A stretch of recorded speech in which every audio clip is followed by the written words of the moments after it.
In this video, I'm going to show you how to fix SoundCloud not available in your country. If you find this video helpful, please consider to like this video and subscribe to my channel.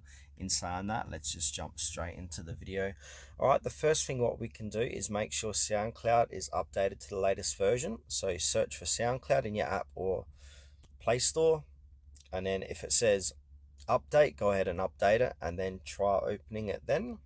The second fix is to click and hold down the SoundCloud application, and we need to get into app data. So to do so, click on the little I button there, scroll down, and where it says usage, there's a storage section there, and then clear data or clear cache, either one of them. And then from here, simply re-log in to your SoundCloud. If that doesn't work, simply uninstall SoundCloud by holding it, click on uninstall, and then re-download it from your Play or App Store, and then restart your device, and that should fix your issues. Let me know in the comments below which method worked.